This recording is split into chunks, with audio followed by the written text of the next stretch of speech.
ప్రత్యేక హోదాను తాకట్టు పెట్టడమే కాకుండా రాష్ట్ర భవిష్యత్తును కూడా తాకట్టు పెట్టిన పార్టీ వైసీపీ పార్టీ, బీజేపీ పార్టీకి.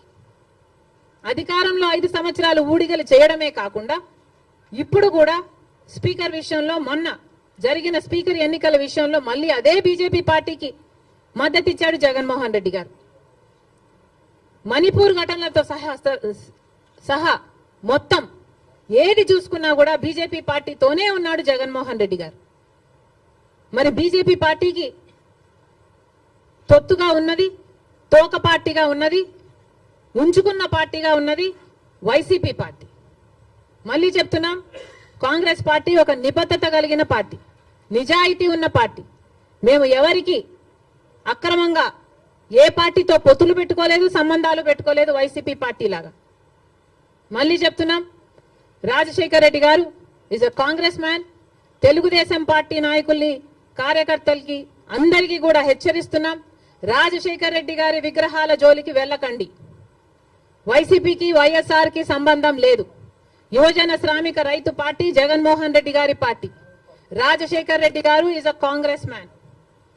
రాజశేఖర్ రెడ్డి గారి విగ్రహాల జోలికి మళ్ళీ వెళ్లారు అంటే నేనే వెళ్లి ఆ విగ్రహాల దగ్గర ధర్నా చేస్తా. ఏ ఊర్లో మీరు బద్దలు కొడతారో ఆ ఊరికి వచ్చి, ఊరికి వచ్చి నేను ధర్నాలు చేసి మిమ్మల్ని బద్నాం చేస్తాం. అంతేకాదు, మీరు గుర్తుపెట్టుకోవాల్సిన విషయం ఏమిటంటే, ఇదే హత్య రాజకీయాలు, ఇదే కక్ష రాజకీయాలు, ఇదే గుండా రాజకీయాల వల్ల ప్రజలు విసుకెత్తి వైసీపీ పార్టీకి గోయి తీసి పాతి పెట్టడం జరిగింది. మళ్ళీ అదే తెలుగుదేశం పార్టీకి జరగకుండా చూసుకోండి. Thank you very much.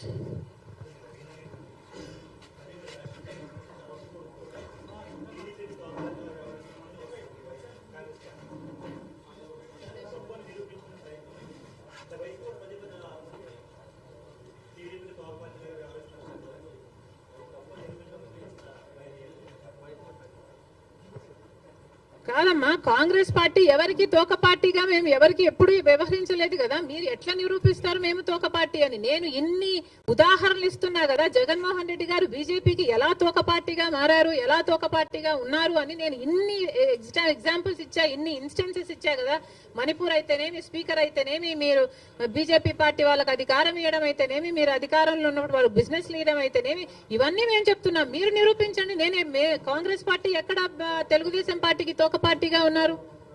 ఒక్క చోట అంటే ఒక్క చోట కూడా మేము బీజేపీ పార్టీకి కానీ, తెలుగుదేశం పార్టీకి కానీ, పవన్ కళ్యాణ్ పార్టీతో కానీ మాకు ఎటువంటి, వైసీపీ పార్టీతో కూడా ఎటువంటి సంబంధాలు లేవు. Congress party is the only opposition in the state of Andhra Pradesh. Because ఒక పక్క బీజేపీ పార్టీ ఉంది, ఆ బీజేపీ పార్టీతోనే కలిసి ఉన్నారు తెలుగుదేశం పార్టీ అయినా, వైసీపీ పార్టీ అయినా, జనసేన పార్టీ అయినా. బీజేపీ పార్టీ ఆంధ్ర రాష్ట్రంలో ఈ రోజు వరకు కూడా రాజ్యం ఏలుతుంది. కారణం ఏమిటి అంటే, బీజేపీకి అర్థం ఆంధ్రప్రదేశ్ లో బాబు, జగన్, పవన్ కాబట్టి. వీళ్ళలో ఏ ఒక్కరు అధికారంలో ఉన్నా బీజేపీ పార్టీ అధికారంలో ఉన్నట్టే. ఎందుకంటే బీజేపీ పార్టీతో వీళ్ళు పొత్తులు పెట్టుకున్న పార్టీలు. ఒకరు సక్రమంగా పెట్టుకుంటే ఇంకొకరు అక్రమంగా పెట్టుకున్న పార్టీలు, అంతే తేడా. ఒకరు బహిరంగంగా పెట్టుకుంటే ఇంకొకరు రహస్యంగా పెట్టుకున్నారు, అంతే తేడా. కానీ ఆ మొత్తం బీజేపీతోనే ఉన్నారు. జగన్మోహన్ రెడ్డి గారైనా, చంద్రబాబు గారైనా, జనసేన పవన్ కళ్యాణ్ గారైనా. ఒక్క కాంగ్రెస్ పార్టీ మాత్రమే ప్రజల పక్షాన నిలబడింది, ప్రతిపక్షంలో నిలబడిన పార్టీ ఈ రోజు ఆంధ్ర రాష్ట్రంలో.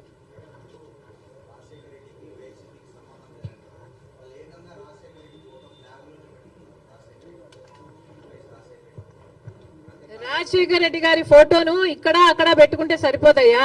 ఇక్కడ ఉండాలి.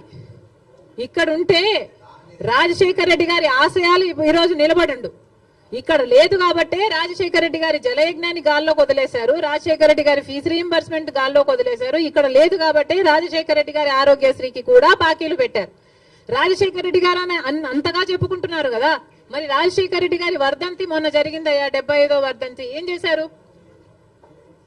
చేశారో చెప్పండి. 75వ జయంతి మొన్న జరిగింది. 75వ జయంతి రాజశేఖర్ రెడ్డి గారు ఎంత గొప్పగా చేస్తుండాలి. మరి ఏం చేశాడు జగన్మోహన్ రెడ్డి గారు 75వ జయంతి కోసం? ఇడుపులపాయకి వెళ్ళారు. అక్కడ 5 నిమిషాలంటే 5 నిమిషాలు కనీసం కూర్చోలేదు, నిలబడ్డారు. రాజశేఖర్ రెడ్డి గారికి తూతూ మంత్రం లాగా అక్కడ ఏదో నివాళులు అర్పించామని చెప్పుకున్నారు, అంతేనా? సొంత తండ్రి కదా, 75వ జయంతి చేయాల్సింది అంతేనా? ఎందుకు సిద్ధం సభలని పెద్ద పెద్ద సభలు పెట్టారే మీరు?